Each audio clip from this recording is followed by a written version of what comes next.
Olá, seres. A gente vai falar sobre biomas e, como eu botei aqui, domínios morfoclimáticos, ok? Para entender melhor sobre esse tema, a gente tem que compreender um pouco o que é bioma, o que é um ecossistema. Eu não irei entrar na seara da biologia, mas eu tenho o direito de entrar um pouco pela fitogeografia como exemplo. E é exatamente o seguinte: o que a gente vai ver inicialmente? Vou botar aqui a imagem de um mapa, ok? Vamos lá, pensar o seguinte. Deixa eu botar a imagem, colocando aí. Tirando esse cara bonito aí na imagem, vamos virar a página aqui. Bem, o que a gente consegue perceber é o seguinte: existe toda uma divisão como ecossistema, existe a comunidade, ecossistema, o bioma, a biosfera como um todo, domínio natural. A gente vai ver mais o seguinte: a gente vai ver o domínio morfoclimático e fitogeográfico. Mas primeiro, vamos entender o seguinte: existe também um grande Assis Absaber, um grande geógrafo importante que criou essa definição aqui embaixo, né? Ajudou a definir melhor. O que acontece? Pensar o seguinte: o que é bioma? Bioma é a flora e a fauna com fatores abióticos, com clima. De maneira geral, é clima-relevo, ok, mas é um todo, ok? Enquanto que, por exemplo, a gente vai ver também, você olha nessa imagem menorzinha, tem o tal do ecossistema. Ecossistema é o quê? Bióticos e abióticos também, só que numa escala menor. Existe o domínio natural, grandes áreas em que pode abranger biomas, biomas gerais, grandes biomas diferentes, e assim por diante. E o tal, e nosso conhecido, que a gente vai ver mesmo, que é o tal do domínio morfoclimático e fitogeográfico, que seria exatamente, segundo a definição desse senhor aqui, Assis Absaber, que define como adaptado, ok? É uma grande área, um esquema coerente entre o relevo, solo, clima e fluxo hidrológico. Então, mostrar o seguinte, queridos, a gente vai estudar exatamente essa área, a relação entre bióticos e abióticos com relevo numa área, em áreas menores, não como eu botei aqui nesse mapa aqui, né? Domínio natural, área gigantesca. Não, a gente vai ver exatamente por domínios morfoclimáticos, ou seja, com a definição de relevo, clima e fitogeográfico, com vegetação e a partir da geografia dessa. Então, reparem só, morfologia com climático, ou seja, forma e clima, e vida, né, fito, vegetal, etc., com a geografia, onde se localiza. Isso é o domínio morfoclimático e fitogeográfico, ok? Virando a imagem, reparem só nessa imagem aqui, ó. Esse mapa mostra muito interessante. A zona tropical, você pensa assim, tipo, poxa, então ok, então é fácil de entender florestas tropicais, regiões de florestas tropicais. Savana, essa região de savana. Pô, o Brasil tem savana, tem outro nome que a gente vai ver logo logo. Desertos. Reparem só uma coisa fantástica. Região aqui do trópico, né? Exatamente, está vendo a região dos trópicos, ok. Aqui é um grande deserto. Aqui também é uma área desértica. Aqui também é deserto do interior da China. Aqui embaixo, logicamente, também Chile, na Austrália. Essa região também na parte sul da África. Gente, por que a região, então, aqui não tem um grande deserto, aqui tem um grande deserto, aqui também e aqui não? Reparem só, o que tem aqui é a floresta amazônica. Se a floresta amazônica diminuir, perder metade do seu território, ela se torna um grande deserto, alterando o clima de toda essa região. A importância da floresta amazônica nessa região mostra o seguinte, que por questões geográficas, ali deveria ser o quê? Um grande deserto. Como o exemplo do Saara, mas não acontece por conta perdão, por conta da floresta amazônica. Tem um solo muito ruim que, tirando a floresta de cima, cria exatamente um grande deserto, uma área muito ruim para plantar. Vamos pensar nisso direito, ok? Se desmatar a floresta amazônica, metade dela, ela não sobrevive sozinha. Ela vive em um ciclo de a floresta cresce, as folhas caem e ela se realimenta. A floresta amazônica é fantástica, é incrível, é super diversa, porém ela é muito frágil. Acredita-se até que a região do Saara foi uma grande floresta, foi uma grande floresta também floresta tropical também, porém que não sobreviveu. Será que a floresta amazônica daqui a uns anos será um grande deserto também? Voltando à imagem, ok? Vamos lá. Desertos absolutos, florestas temperadas, realmente florestas temperadas, que a gente vê muito em filme, taigas, florestas de coníferas e tundra, quanto mais ao norte, né? Você vê aquela vegetação que tem o gelo, e você retira o gelo e tem aquela vegetação bem rasteirinha, é a tundra ártica, ok? Taiga, aquelas florestas que você vê em filme de 007 ou de explosão, não sei em que tem um gelo danado, cheio de gelo, e você vê aquelas tipo de floresta, tipo de árvore de Natal do norte, ok? Próxima imagem a gente começa o que a gente quer mesmo, que é o Brasil. São as regiões principais. Então a gente vai falar sobre a Amazônia, Caatinga. Sendo aquela região que a gente viu que era savanas na África, a gente chama como aqui? Cerrado. Lá é chamado de savana, então savana e cerrado, muito similares. Vai ver sobre Pantanal, zona costeira, Mata Atlântica. Reparem só o tamanho da Mata Atlântica antes de ser desmatada, como ela era, né? Vamos falar então. Região, bioma, a Amazônia, né? Região amazônica, ela, acredita-se, ok, que 15 a 25% da floresta já original já foi destruída. Reparem só, né? Para boi, para plantar nem é tanto utilizado, mas principalmente para a região, para pecuária principalmente, né? O interessante é que o Rio Amazonas, essa região toda, essa bacia hidrográfica da Amazônia é tão importante que praticamente 20% da vazão conjunta de todos os rios da Terra é exatamente o volume de água que sai nessa região. O símbolo também é a Vitória Régia, alguma chega a ter mais de 2 metros, né, de diâmetro, ela é gigantesca. E o que eu poderia dizer também? Que é também conhecido, maior parte, como terras baixas, é uma floresta equatorial. É, São características que a gente tem que gravar? Tem que gravar, mas você tem que pensar o seguinte: algumas características são fundamentais. E você vai gravar exatamente essas que caem, ok? Na próxima imagem, falar sobre a caatinga.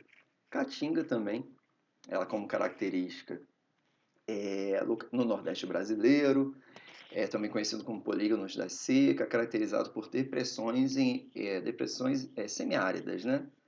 E pensar o seguinte, como característica interessante, é o seguinte: 15 a 20% do bioma estão em alto grau de degradação, risco mesmo de desertificação, como eu já falei, uma região que é chamada como polígono da seca.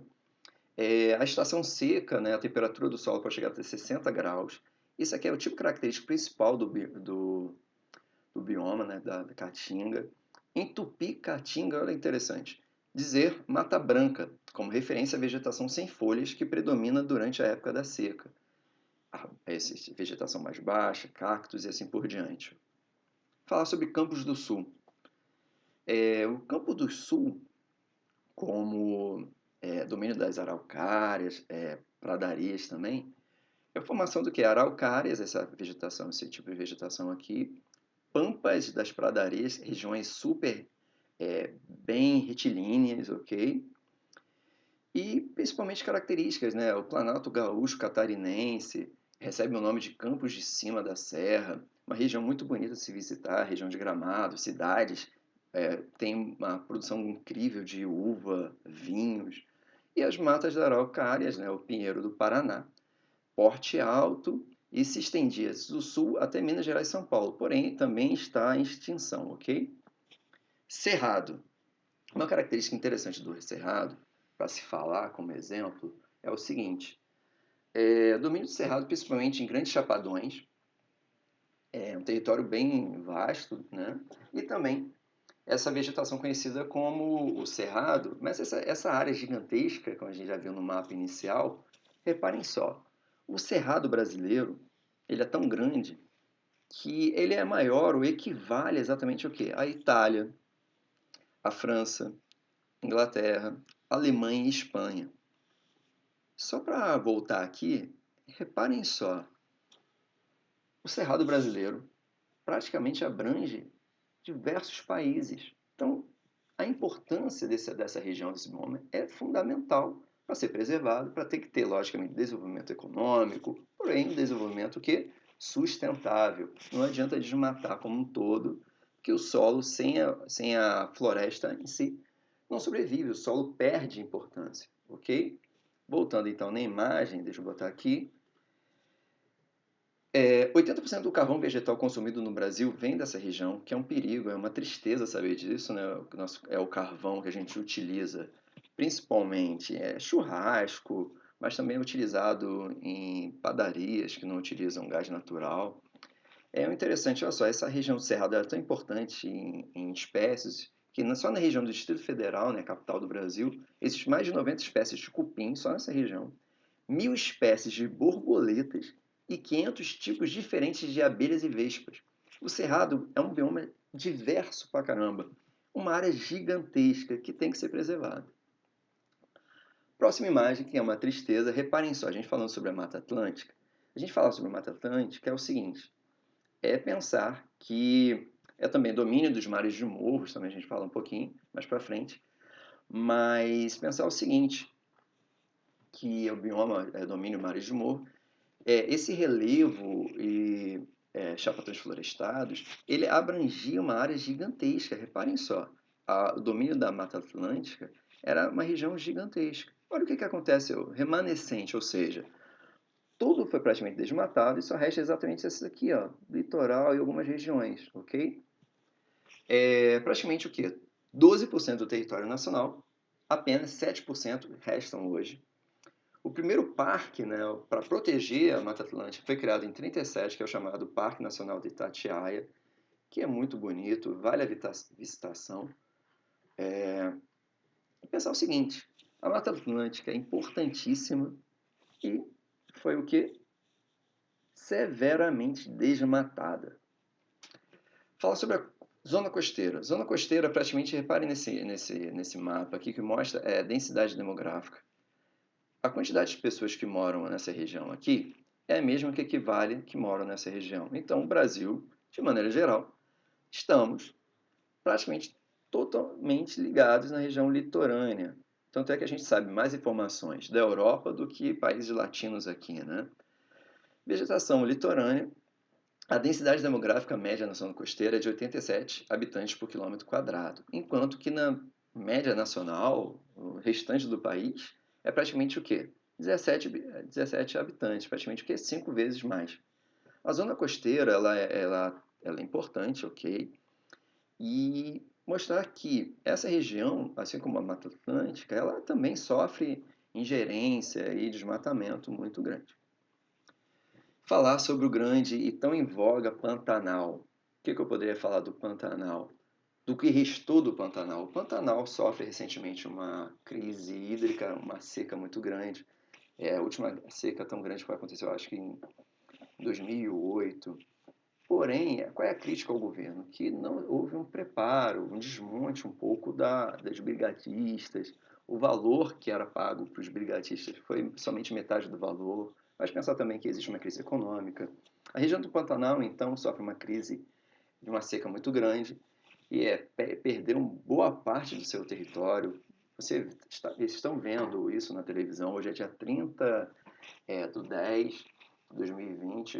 O Pantanal sofre, é uma região alagadiça importantíssima. É uma região importante que a gente perdeu um bom pedaço dele, ok? Vamos voltar aqui para entender um pouco como funciona. Bem, o Pantanal, então, ele tem seu início chuvoso exatamente nesse período agora, ok? Que é a partir de novembro, e por conta disso sobe o nível dos rios, provocando as enchentes. É uma região que não pertence somente ao Brasil, é uma região que pertence, como vocês estão olhando aqui, ok? Pertence ao Brasil, mas também tem região aqui do Paraguai, uma parte na Bolívia. O Pantanal, as cheias chegam até 2/3 da área da pantaneira, ou seja, nesse período agora que a gente inicia novembro, é um período de chuva, de alagamento, que é fantástico. O bioma, o Pantanal em si, ele sobrevive por conta disso, período de seca e período de cheia, ok? Chamada, né, a bacia transfronteiriça, que é exatamente o que a gente está vendo nesse mapa aqui, abrange uma área gigantesca e praticamente o quê?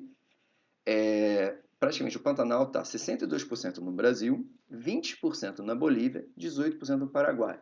Então, o Pantanal tem 3 países que têm que cuidar muito bem dele. E repare a quantidade de rios nessa região, ok? Próximo para finalizar. Para finalizar e entender também, é o seguinte. Eu gostaria de ressaltar que a região do Pantanal, todas essas regiões que a gente acabou de falar, elas são importantíssimas. Existe também a chamada faixas de transição. Essas faixas são encontradas praticamente entre os domínios morfoclimáticos, principalmente o Pantanal, o Agreste e Cocais, Mata de Cocais. Mata de Cocais, Agreste e Pantanal são conhecidas também como faixas de transição, ok? Entre áreas maiores, beleza? E ressaltar que tanto o bioma amazônico, o cerrado, os mares de morros, que se chama assim pela quantidade de relevo, quem mora aqui no Rio sabe muito bem, pelos morros, né? Tem muito morro, então você vê, olhando do avião, você vê exatamente como se fosse um mar, né? As ondas, a quantidade de morros. Tem também Minas, mas principalmente o estado do Rio de Janeiro. Caatinga, Araucárias, Pradarias. Percebam que o Brasil ele é diverso, extremamente diverso, porém cuida muito mal, ou pelo menos deveria cuidar muito melhor dos seus biomas. Cuida mal? Deveria investir muito mais, porque isso afeta a imagem do Brasil lá fora. A gente é um país agroexportador, então os países europeus, eles podem, todos os países de maneira geral, podem aumentar uma barreira sanitária defendendo o seu mercado interno, falando o seguinte: vocês estão desmatando floresta, a gente não quer comer carne, nem nenhum tipo, soja, milho, de vocês, porque vocês estão desmatando. É uma forma política, uma geopolítica do poder também econômico, falar isso. Mas realmente, a gente não está cuidando muito bem há muitos anos da floresta amazônica e de todos os tipos de vegetais, nosso cerrado, Mata Atlântica, como deveria ser tomado, por conta que será que a floresta ela vale muito mais em pé do que deitada? Deitada é desmatada, virando móvel, carvão. A floresta em pé ela é importantíssima porque permite que tenhamos o desenvolvimento de tecnologias de novos remédios, o turismo. Então, investir em turismo é muito melhor do que você investir em um grande deserto, que pode ser a floresta amazônica como exemplo, ok? Abraços e até o próximo vídeo.